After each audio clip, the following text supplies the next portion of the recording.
Hoy vamos a desarrollar la teoría del tema cadenas cinemáticas que corresponde a parte de la unidad 4 de nuestra materia. Vamos a comenzar con la definición de cadenas cinemáticas. Se denomina cadena cinemática a una sucesión de dos o más chapas vinculadas entre sí por medio de articulaciones intermedias o relativas. Es decir, si tenemos dos chapas articuladas entre sí y fijamos una de ellas a tierra por medio de un vínculo de tercer grado que fije su posición, la segunda chapa va a poder girar en torno a la articulación como única posibilidad de movimiento. Esta articulación intermedia también puede ser concebida como dos bielas. En el punto de concurrencia aparece un punto alrededor del cual esa chapa puede girar, es decir, constituye una articulación ficticia. Ahora bien, si esa articulación intermedia se da por medio de dos bielas paralelas, la posibilidad de movimiento de la segunda chapa respecto de la primera será un desplazamiento, es decir, no gira respecto de la primera, sino que se desplaza. O lo que es lo mismo, un giro alrededor de un punto ubicado en el infinito, que no es otra cosa que una traslación. Ahora bien, si tenemos una sucesión de chapas articuladas entre sí por medio de articulaciones reales o ficticias, estamos en presencia de una cadena cinemática abierta. Y cuando la primera chapa se articula a la última, de manera de que todas se hallan vinculadas a dos chapas, la cadena es cerrada. Vamos a ver ahora el tema de vinculación e isostaticidad interna y externa de las cadenas cinemáticas. Vamos a estudiar la vinculación de una cadena cinemática abierta de dos chapas. Para esto vamos a considerar primero el conjunto de las dos chapas desvinculadas entre sí. Y sabemos que cada chapa en el plano va a tener 3 grados de libertad, es decir, va a tener la posibilidad de desplazarse según el eje Y, según el eje X y de girar. Ahora bien, cada chapa dijimos que tiene 3 grados de libertad, dos traslaciones paralelas a los ejes X e Y y una rotación, por lo que el conjunto de dos chapas tendrá 6 grados de libertad. Vamos a ver cuántos grados de libertad restringe la articulación intermedia, la articulación interna. Entonces, para esto articulamos las chapas y fijamos una a tierra. Dijimos que la segunda chapa va a tener la única posibilidad de girar alrededor de esa articulación intermedia. Por lo tanto, para fijar esta segunda chapa, lo único que deberemos introducir es un vínculo de primer grado. De esta manera fijaríamos su posición en el plano. Entonces, si el conjunto de dos chapas tenía 6 grados de libertad y vinculadas por medio de una articulación relativa, solo necesita 4 condiciones de vínculo externo para que se encuentre isostáticamente sustentada, se puede deducir que la articulación relativa entre dos chapas restringe 2 grados de libertad. Con esto entonces, con este razonamiento, nosotros podemos inferir que la articulación relativa entre dos chapas restringe 2 grados de libertad. Supongamos una cadena cinemática abierta de n chapas. Considerando a las chapas desvinculadas entre sí, el conjunto tendrá 3 por n grados de libertad. Ahora bien, cada articulación restringe 2 grados de libertad. Y la cadena cinemática abierta tiene n-1 articulaciones relativas. Por lo tanto, la cantidad de grados de libertad que tendrá la cadena cinemática serán 3 por n, que son la cantidad de grados de libertad que tienen las chapas desvinculadas entre sí, menos la cantidad de grados de libertad que restrinjan las articulaciones intermedias, que va a ser 2 grados de libertad por cada articulación por la cantidad de articulaciones que tiene la cadena, que es n-1.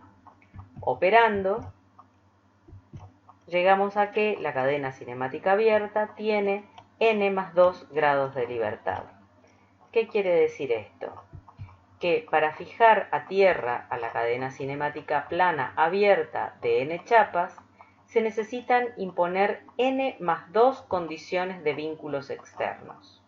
Es decir, tengo que colocar tantos apoyos como sean necesarios para restringir n más 2 grados de libertad. Vamos a ver qué ocurre con una cadena cinemática cerrada. Hacemos el mismo análisis. Tenemos una cadena cinemática cerrada de n chapas.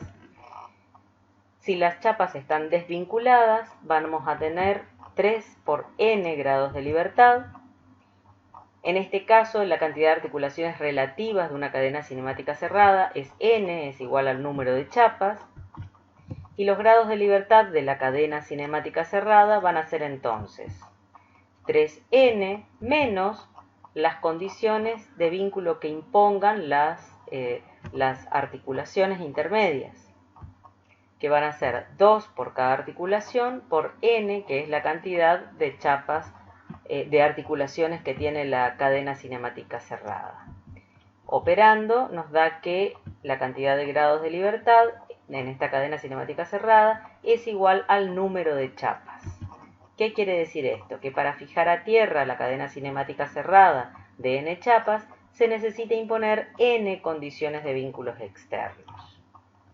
Ahora bien, estas condiciones son necesarias pero no suficientes, ya que la disposición de los vínculos debe ser tal que garantice la isostaticidad. Vamos a ver este caso. Tenemos una cadena cinemática abierta de 2 chapas que va a tener n más 2 grados de libertad. Por lo tanto, va a tener 4 grados de libertad que deberán ser restringidos con los vínculos externos. Entonces, si ponemos 2 condiciones de vínculo a la chapa 1 y 2 condiciones de vínculo a la chapa 2, de manera tal de que en la chapa 2 exista una articulación ficticia donde se cortan las direcciones de los dos vínculos de primer grado, tenemos a la estructura isostáticamente sustentada. Pero ¿qué pasa si estas 4 condiciones de vínculos las ubicamos en la chapa 1? Vamos a estar satisfaciendo la condición de que los vínculos externos contengan 4 condiciones de vínculo, pero vemos que la chapa 2 tiene posibilidades de girar alrededor de la articulación intermedia, por lo tanto esa chapa está hipostática. Y en la chapa 1 hay un vínculo superfluo porque hay 4 condiciones de vínculo restringidas, entonces, y con 3 nosotros ya podemos fijar la chapa en el plano. Por lo tanto, la chapa 1 es hiperestática. Esta vinculación es incorrecta. Es una vinculación aparente. Aparentemente está isostática, pero en la realidad no, porque hay por parte de la estructura que tiene posibilidad de movimiento y parte que está hiperestática. Es decir, que la ubicación de los apoyos externos debe ser adecuada para garantizar la isoestaticidad. Otro caso típico de vinculación aparente se da cuando las articulaciones absolutas a tierra se encuentran alineadas con la articulación intermedia. De esta manera, la articulación intermedia tiene la posibilidad de desplazarse normalmente a ese eje que corta a las 3 articulaciones. Aunque ese desplazamiento sea pequeño, porque estamos en el campo de los materiales rígidos, ese pequeño movimiento ya habla de que el sistema no está en equilibrio. Por lo tanto, no podemos hacer ningún tipo de análisis del equilibrio, porque justamente no está en equilibrio la estructura. Por eso volvemos a ratificar que la ubicación de los apoyos debe ser tal que garantice la isostaticidad del sistema. Quiere decir que, recapitulando, una cadena cinemática abierta tiene n más 2 grados de libertad, es decir, el número de chapas más 2 grados de libertad que deberán ser restringidos con los vínculos externos. En una cadena cinemática cerrada, la cantidad de grados de libertad es igual al número de chapas. Y además, estos vínculos externos deben disponerse de tal manera que restrinjan de manera eficiente todas las posibilidades de movimiento. Un ejemplo de cadenas cinemáticas isostáticamente sustentadas son los entramados, que es el tema que vamos a desarrollar ahora. Vamos a comenzar con la definición. Llamamos entramado rígido al sistema mecánico o estructura formado por la unión de dos o más elementos mediante vínculos internos, de manera tal de constituir en su conjunto un sistema rígido e indeformable. Esta rigidez no se refiere al material que constituye las chapas, que en estática consideramos indeformable y rígido, sino a la ausencia de movimientos relativos entre las partes que conforman la estructura, y que esta rigidez interna puede ser alcanzada por los vínculos internos solamente o también ayudada por los vínculos externos. Un ejemplo de estructura que alcanza la rigidez interna con los vínculos internos exclusivamente es el de la figura. Después vamos a analizarlo de manera más exhaustiva, pero vemos acá que tenemos una cadena cinemática cerrada de 3 chapas, por lo tanto tendrá 3 grados de libertad externos que restringir. De esta manera vemos que esta estructura se comporta como si fuera una única chapa en el plano, ya que los grados de libertad que tiene son 3, igual que una chapa en el plano. Por eso decimos que logra la rigidez interna exclusivamente mediante los vínculos internos. Y los vínculos externos son los 3 que habíamos dicho, que es el cable, que es un vínculo de primer grado, y la articulación a tierra. Un ejemplo de estructura que alcanza la rigidez interna con la colaboración de los vínculos internos y externos es esta que vemos acá, que es una cadena cinemática abierta de 2 chapas, por lo tanto tendrá 4 grados de libertad que restringir. Y vemos que tiene un vínculo doble acá, un vínculo simple, por lo tanto vemos que tiene los 4 grados de libertad restringidos. Es decir, logra la rigidez interna con la colaboración de los vínculos externos también. Vamos a analizar ahora el caso de una cadena cinemática de 2 chapas en el plano. Como vimos, 2 chapas que están articuladas entre sí, en conjunto tienen 4 grados de libertad. Por lo tanto, necesitaremos 4 condiciones de vínculo externo para que quede isostáticamente sustentada. Es decir, tenemos 2 posibilidades. Que la chapa 1 tenga 3 condiciones de vínculo y la chapa 2 solo 1, o que cada chapa tenga 2 condiciones de vínculo. Primero vamos a ver la primera opción, es decir que la chapa 1 va a tener 3 condiciones de vínculo y la chapa 2 va a tener solo 1. De esta manera vemos que la estructura queda isostáticamente sustentada y va a estar sometida a un sistema de fuerzas activas del caso general de fuerzas en el plano.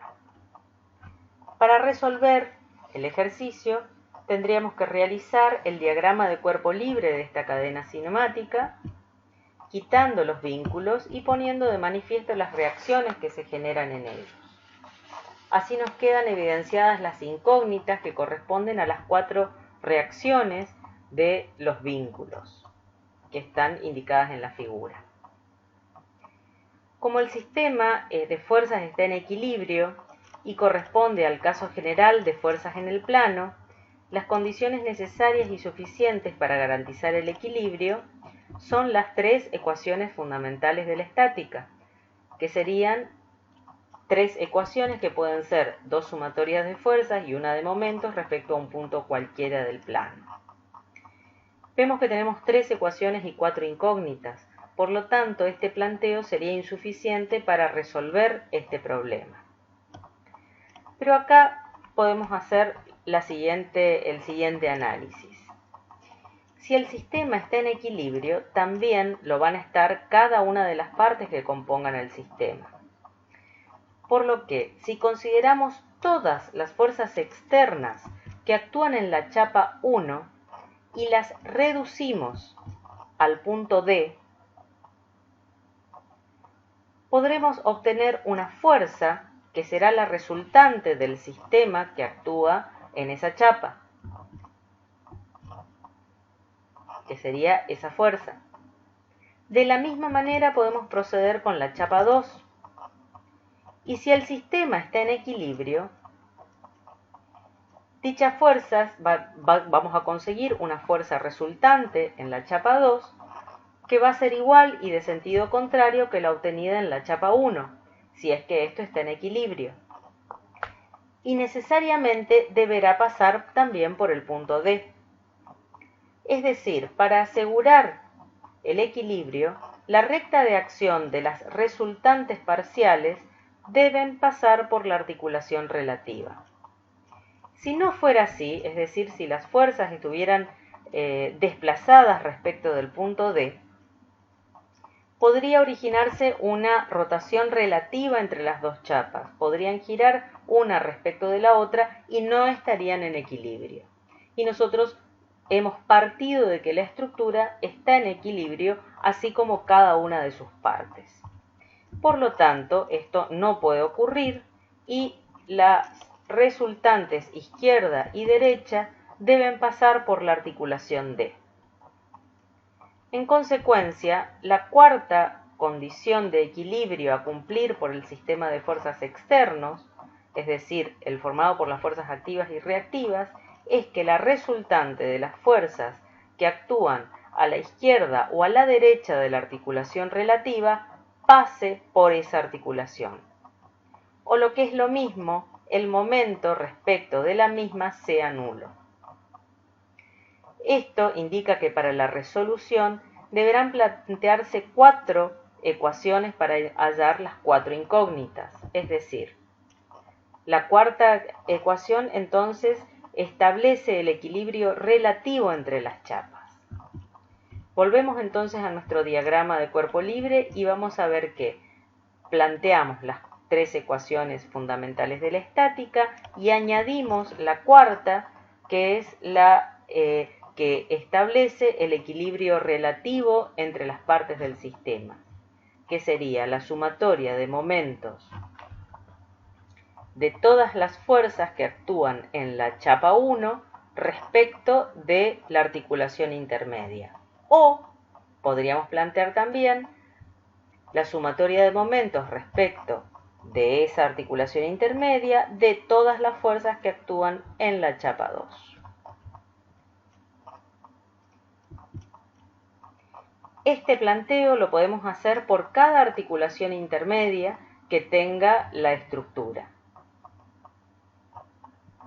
Entonces, si acá tuviéramos otras chapas, si esta estructura estuviera conformada por más chapas articuladas a la 1 o articuladas a la 2, correspondería entonces que el planteo del equilibrio relativo de las partes sería la sumatoria de momentos respecto de esta articulación intermedia de todas las fuerzas que actúan en todas las chapas a la izquierda de la articulación o de todas las chapas que se encuentran a la derecha de la misma.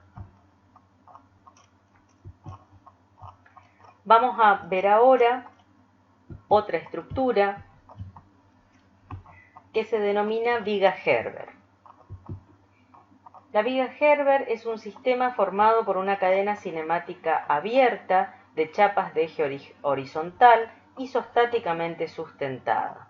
tal como la que se indica en la figura. Para que su sustentación sea isostática, se debe cumplir que no haya más de dos articulaciones entre apoyos, ya que una parte de la estructura sería hipostática. Es decir, si nosotros tuviéramos una articulación en este punto, tendríamos tres articulaciones alineadas. Por lo tanto, la articulación en el medio sería susceptible de desplazarse en dirección normal al eje que corta las tres bielas y tendríamos el caso de vinculación aparente. Por lo tanto, esta porción de la estructura estaría hipostática. Otra condición que debe cumplir es que no haya más de dos apoyos entre articulaciones, porque de no ser así, esa parte de la estructura sería hiperestática.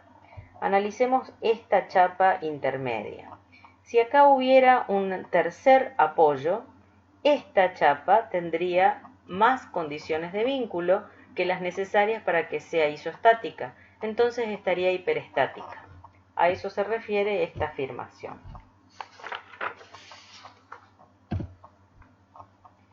Para resolver este tipo de estructuras existen distintos procedimientos.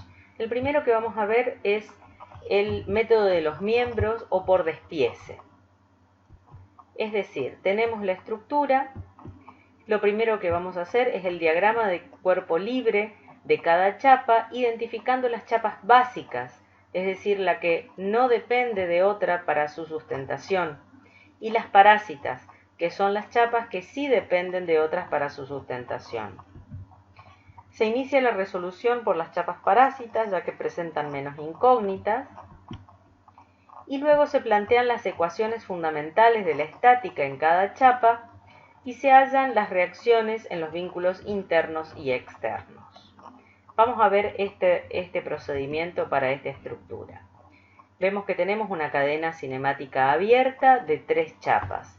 Por lo tanto, si son 3 chapas, vamos a tener que tiene 5 grados de libertad que deben ser restringidos por los vínculos externos.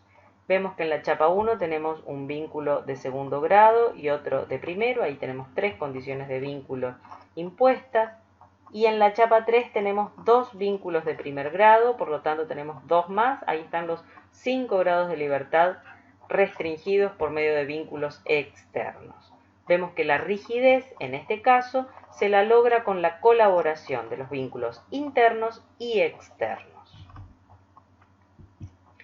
Vemos además que la chapa 1 tiene 3 condiciones de vínculo, por lo tanto es la chapa básica, no depende de otra para su vinculación a tierra. En cambio, las chapas 2 y 3 sí necesitan de las otras para su fijación, por lo tanto son las chapas parásitas. Comenzamos entonces con los diagramas de cuerpo libre de cada parte de la estructura. Primero ponemos las cargas activas, que en este caso es una carga distribuida uniformemente, las reacciones en el vínculo A, vínculo de segundo grado, las reacciones en el vínculo B, vínculo de primer grado, y las reacciones en el vínculo interno, que es la articulación C, que daría origen a B sub C y HC. Los sentidos yo los supongo, en este momento no los conozco, los voy a conocer después cuando termine el cálculo. Hacemos ahora el diagrama de cuerpo libre de la chapa 2. Para la articulación C tengo que tener en cuenta el principio de acción y reacción. Si en la chapa 1 B sub C y HC tenían esos sentidos que yo los supuse, en la chapa 2 voy a tener los sentidos contrarios. En la articulación D voy a tener las reacciones en el vínculo, que son 2, HD y B sub D. Luego voy a hacer el diagrama de cuerpo libre de la chapa 3, que voy a colocar por principio de acción y reacción. También B sub D' y HD' van a tener sentidos contrarios a los que tienen en la chapa 2. Y después voy a colocar las reacciones en el vínculo E, que es un vínculo de primer grado, un patín. La reacción es normal a la superficie de apoyo. Y lo mismo con el vínculo en F. Ahora estoy en condiciones de comenzar la resolución. Y voy a comenzar la resolución por aquella chapa que presente menos incógnitas. Vemos que la chapa básica, la 1, tiene 5 incógnitas. En cambio, la 2 y la 3 tienen 4 incógnitas cada una. Pero veo que en la chapa 2 tengo que las incógnitas se cortan de a 2 en 2 puntos. Por lo tanto, acá voy a tener la posibilidad de plantear sumatoria de momentos respecto de estos puntos de concurrencia y hallar la otra, una de las otras dos incógnitas. Entonces me conviene comenzar el análisis por la chapa 2. Entonces voy a plantear como primera ecuación una sumatoria de momentos en el punto C. De esta manera veo que planteando sumatoria de momentos respecto de C, HD también pasa por ese punto, por lo tanto no va a intervenir en esa ecuación y voy a poder hallar directamente B sub D. La otra ecuación que voy a plantear es sumatoria de momentos respecto del punto D, de manera tal de que tampoco intervenga H'C, pasa por el punto, por lo tanto no interviene y obtengo directamente B sub C'. La tercera ecuación que voy a plantear es una sumatoria de fuerzas horizontales que me va a quedar en función de Hc' y Hd que no voy a poder hallar todavía. Ahora sí voy a plantear las ecuaciones para la chapa 3. Planteo como primera ecuación una sumatoria de momentos en el punto E, de manera tal de que puedo hallar RF, ya que B sub D' ya la conozco, la obtuve acá. La segunda ecuación va a ser una sumatoria de momentos en el punto F, que me va a quedar en función solamente de RE, ya que HD también corta, pasa por el punto respecto del cual estoy tomando momentos. Y la tercera ecuación que voy a plantear es sumatoria de fuerzas horizontales y voy a poder hallar H sub D. Ahora bien, acá obtuve H sub D, entonces puedo volver a las ecuaciones de la chapa 2 y hallar H sub C, que me había quedado acá pendiente en la tercera ecuación. Y ahora sí puedo venir a plantear las ecuaciones de la chapa 1. La primera ecuación que voy a plantear es sumatoria de momentos respecto del punto A, que me va a quedar entonces en función de RB y puedo hallarla directamente. La segunda ecuación va a ser una sumatoria de momentos respecto de B y me va a quedar en función de B sub A. Y la tercera ecuación va a ser una sumatoria de fuerzas horizontales de manera tal de obtener H sub A. Ahí entonces estarían resueltas todas las incógnitas y conoceríamos las reacciones en los vínculos internos y externos. Restaría hacer la verificación. Para esto podemos hacer, dentro de las tantas posibilidades de verificación que existen, podemos hacer el diagrama de cuerpo libre de toda la estructura, colocar las reacciones en los vínculos externos que hemos hallado y verificar que la sumatoria de fuerzas en X sea igual a 0 y que la sumatoria de fuerzas en Y sea igual a 0. De esta manera estaríamos seguros de que hemos resuelto bien el ejercicio. Otra forma de resolver este mismo ejercicio sería sin efectuar el despiece.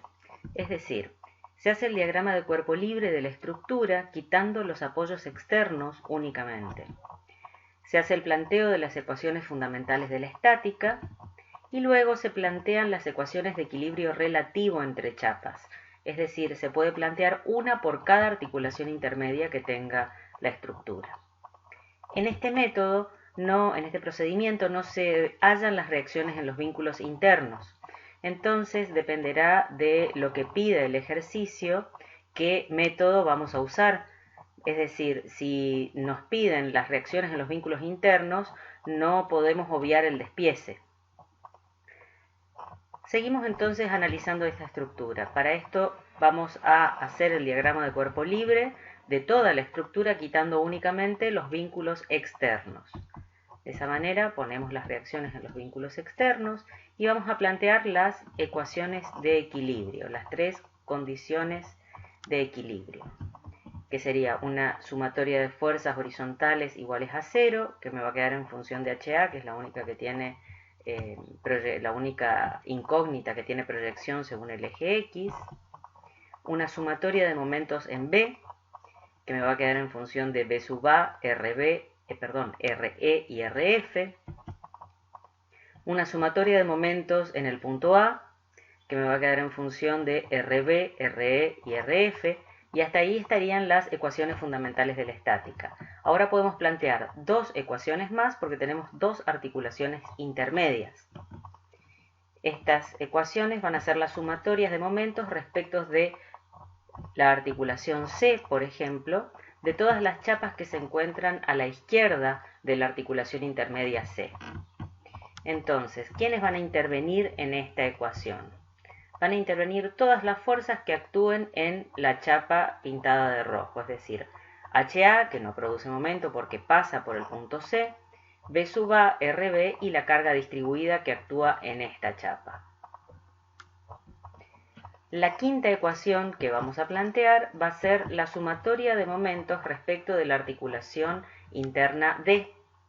Y podemos plantear la sumatoria de todas las fuerzas que actúan en las chapas de la izquierda o de las chapas de la derecha. Elijo las de las chapas de la izquierda para que me vuelvan a aparecer B sub A y RB que me aparecieron en la última ecuación, de manera tal de que me quede acá un sistema de 2 por 2 y me sea más fácil de resolver el sistema de ecuaciones. Entonces, cuando hago la sumatoria de momentos en D a la izquierda, esa ecuación me va a quedar de vuelta en función de B sub A y RB. Entonces puedo resolver fácilmente este sistema de 5 ecuaciones con 5 incógnitas. La verificación que puedo realizar es la sumatoria de fuerzas según el eje Y, que me deberá dar 0 si es que realicé bien los cálculos. No verifico la reacción HA porque, dado el sistema de cargas activa a la que está sometida la estructura, evidentemente es 0.